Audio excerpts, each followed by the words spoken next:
Good evening दोस्तों, welcome to my YouTube channel UPSC ज्ञान में आपका स्वागत है। ये हमारी इकोनॉमी की एनसीईआरटी चल रही है जिसमें हमारे 3rd चैप्टर तक कंप्लीट हो चुका था। ये हमारा 4th चैप्टर है 9th क्लास का। ये हमारा लास्ट चैप्टर होगा। इसके बाद हमारी 9th क्लास की एनसीईआरटी कंप्लीट हो जाएगी।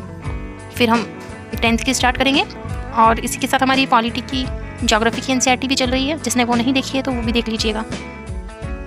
6th 7th की मैंने प्लेलिस्ट बनाई हुई है, जिसने वो नहीं देखी वो देख लीजिएगा। उसी के साथ हमारी 11th क्लास की ज्योग्राफी पॉलिटी चल रही है। अब हम स्टार्ट करते हैं भारत पे खाद्य सुरक्षा। अवलोकन।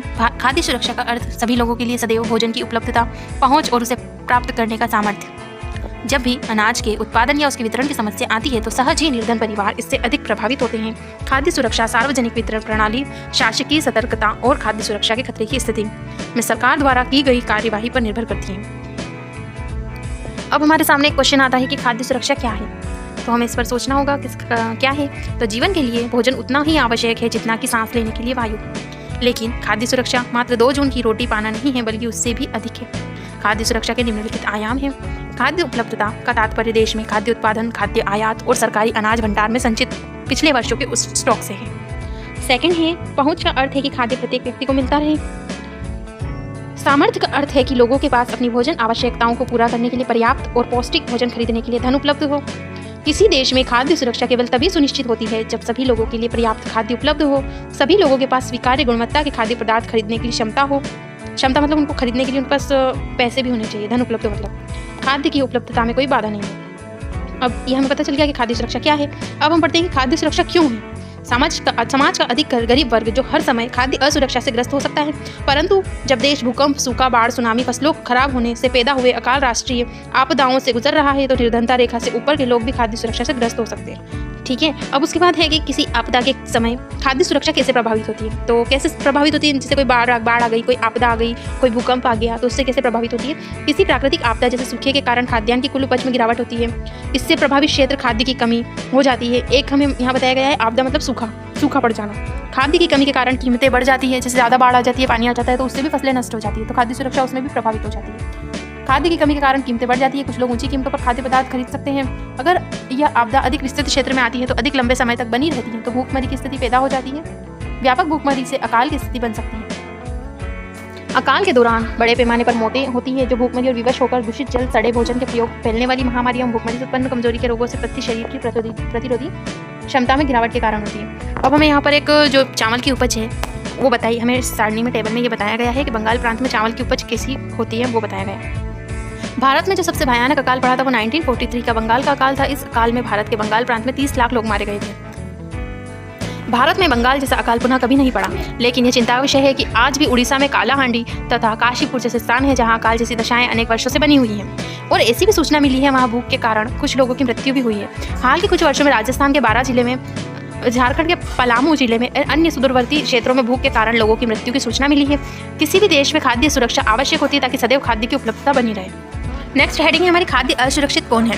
यद्यपि भारत के लोगों का एक बड़ा वर्ग खाद्य एवं पोषण की दृष्टि से असुरक्षित है, परंतु इससे सर्वाधिक प्रभावित वर्गों में निम्नलिखित शामिल है। भूमिहीन जो थोड़ी बहुत एवं नगण्य भूमि पर निर्भर है, पारंपरिक दस्तकार, पारंपरिक सेवाएं प्रदान करने वाले लोग, अपना छोटा मोटा काम करने वाले कामगार और नियम आश्रित तथा भिखारी। शहरी क्षेत्रों में खाद्य की दृष्टि से असुरक्षित वे परिवार हैं जिनके कामकाजी सदस्य प्रायः कम वेतन वाले व्यवसाय एवं अनियत श्रम बाजार में काम करते हैं। ये कामगार अधिकतर मौसमी कार्यों में लगे हैं। इनको इतनी कम मजदूरी दी जाती है कि वे मात्र जीवित रह सकें। नेक्स्ट है कि खाद्य पदार्थ खरीदने में असमर्थता के साथ सामाजिक संरचना भी खाद्य की दृष्टि से असुरक्षा में भूमिका निभाती है। अनुसूचित जाति, अनुसूचित जनजाति एवं अन्य पिछड़ी जातियों में कुछ वर्ग का या तो भूमि का आधार कमजोर होता है या फिर उनकी भूमि की उत्पादकता बहुत कम होती है। वे खाद्य की दृष्टि से शीघ्र असुरक्षित हो जाते हैं। वे लोग भी खाद्य की दृष्टि से सर्वाधिक असुरक्षित होते हैं जो प्राकृतिक आपदाओं से प्रभावित और जिन्हें काम की तलाश में दूसरी जगह जाना पड़ता है। कुपोषण से सबसे अधिक महिलाएं प्रभावित होती है। गंभीर चिंता का विषय है क्योंकि इसमें अजन्मे बच्चों को भी कुपोषण का खतरा रहता है।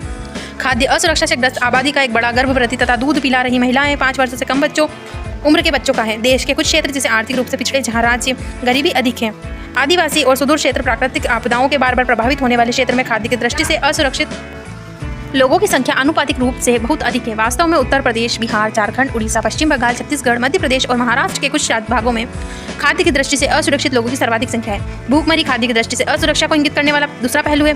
भूखमरी गरीबी की एक अभिव्यक्ति मात्र नहीं है, ये गरीबी लाती है। इस तरह खाद्य की दृष्टि से सुरक्षित होने वाले वर्तमान में भूखमरी समाप्त हो जाती है और भविष्य में भूखमरी का खतरा कम हो जाता है। भूखमरी के दीर्घकालिक और मौसमी आयाम होते हैं। दीर्घकालिक भूखमरी मात्रा गुणवत्ता के आधार पर अपर्याप्त आहार ग्रहण करने के कारण होती है। गरीब लोग अपनी अत्यंत निम्न आय और जीवित रहने के लिए खाद्य पदार्थ खरीदने में अक्षमता के कारण दीर्घकालिक भूखमरी से ग्रस्त होते हैं। मौसमी भूखमरी फसल उपजाने काटने के चक्र से संबंध है। यह ग्रामीण क्षेत्र की कृषि क्रियाओं की मौसमी प्रकृति के कारण तथा नगरीय क्षेत्रों में अनियमित श्रम के कारण होती है। जैसे बरसात के मौसम में अनियत निर्माण श्रमिक को कम करता रहता है।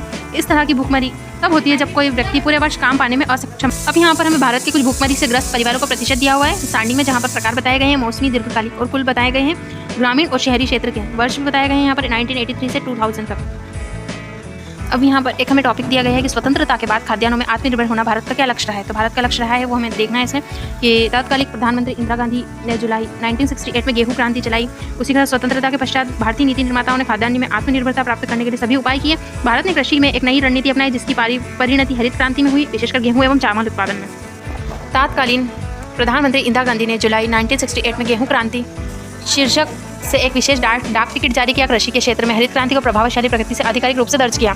गेहूं की सफलता के बाद चावल के क्षेत्र में सफलता की पुनरावृत्ति हुई। बहरहाल अनाज की उपज में वृद्धि समानुपातिक नहीं थी। उत्तर प्रदेश और मध्य प्रदेश में सर्वाधिक वृद्धि हुई जो कि 44.01 एवं 30.21 करोड़ टन क्रमशः 2015-16 में। वर्ष 2015-16 में कुल अनाजों का उत्पादन 252.22 करोड़ टन है। वर्ष 2016-17 में कुल अनाजों का उत्पादन 275.68 करोड़ टन है। गेहूं के उत्पादन में उत्तर प्रदेश एवं मध्य प्रदेश को उल्लेखनीय वृद्धि हुई जो कि 26.87 और 17.69 करोड़ टन क्रमशः 2015-16 में। दूसरी तरफ पश्चिम बंगाल और उत्तर प्रदेश के चावल के उत्पादन उल्लेखनीय वृद्धि जो कि 15.75 एवं 12.51 करोड़ टन क्रमशः 2015-16 में है। अब नेक्स्ट टॉपिक आता है हमारा भारत में खाद्य सुरक्षा। 70 के दशक के प्रारंभ में हरित क्रांति के आने के बाद से मौसम में विपरीत दशाओं में दौरान के देश में अकाल नहीं पड़ा है। देश भर में उपजाई जाने वाली विविध फसलों के कारण भारत पिछले 30 वर्षों के दौरान खाद्यान्न के मामले में आत्मनिर्भर बन गया है। सरकार द्वारा सावधानीपूर्वक तैयार की गई खाद्य सुरक्षा व्यवस्था के कारण देश में अनाज की उपलब्धता और भी सुनिश्चित हुई है। इस व्यवस्था के दो घटक हुए हैं जैसे बफर स्टॉक और सार्वजनिक वितरण प्रणाली। अब हम पढ़ेंगे बफर स्टॉक क्या है। बफर स्टॉक क्या है? तो बफर स्टॉक भारतीय खाद्य निगम FCI के माध्यम से सरकार द्वारा अधिप्राप्त अनाज, गेहूं, चावल का भंडार है। भारतीय खाद्य निगम अधिशेष उत्पादन वाले राज्यों में किसानों से गेहूं और चावल खरीदता है। किसानों ने उनकी फसल के लिए पहले से घोषित कीमतें दी हैं। उसे मूल्य न्यूनतम समर्थित नियम कीमत कहा जाता है। इन फसलों के उत्पादन को प्रोत्साहन देने के उद्देश्य से बुआई के मौसम से पहले सरकार न्यूनतम समर्थित कीमत की घोषणा करती है।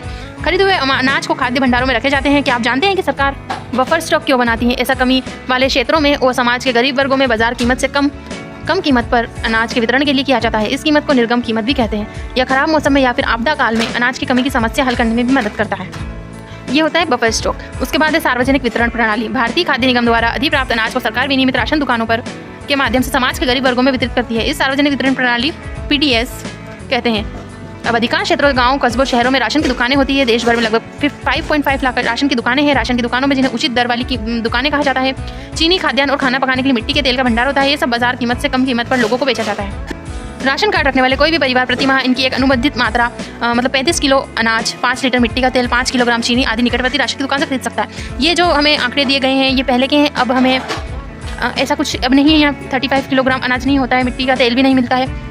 अब जो प्रति व्यक्ति दर बनाई गई है उसके हिसाब से वितरण किया जाता है। इसके बाद भारत में राशन व्यवस्था की शुरुआत बंगाल के अकाल की पृष्ठभूमि के 1940 के दशक में हुई थी। फिर हरित क्रांति के पूर्व भारी खाद्य संकट के कारण 60 के दशक के दौरान राशन प्रणाली पुनर्जीवित की गई। फिर इसमें सरकार के द्वारा कुछ कार्यक्रम भी प्रारंभ किए गए, जैसे सार्वजनिक वितरण प्रणाली हो गई और एकीकृत बाल विकास सेवाएं हो गई, काम के बदले अनाज हो गया, गरीबी उन्मूलन कार्यक्रम हो गए। इस तरह के कुछ कार्यक्रम भी प्रारंभ किए गए, जैसे एकीकृत बाल विकास सेवाएं 1975 में हैं। फिर उसके बाद काम के बदले अनाज FFW के द्वारा 1977 और 78 में किया गया। फिर उसके बाद PAP मॉडल गरीबी उन्मूलन कार्यक्रम चलाया गया। तो ये सब कुछ सरकार के द्वारा किए गए कार्य थे। और इसी के साथ हम ये वाली वीडियो को यहीं ख़त्म करते हैं और पार्ट 2 हमारा कंप्लीट होता है। इसके बाद हम सेकंड पार्ट में मिलते हैं। पार्ट 1 हमारा कंप्लीट हो चुका है, हम पार्ट 2 में मिलते हैं। कुछ और चैप्टर्स इसमें मतलब कुछ और टॉपिक्स बचे हैं, उसको हम पार्ट 2 में देखते हैं। वीडियो ज़्यादा लंबा हो जाएगा तो अगर वीडियो अच्छा लगा तो लाइक करें, सब्सक्राइब करें, अपने दोस्तों को शेयर करें। मिलते हैं नेक्स्ट वीडियो में, तब तक के लिए बाय।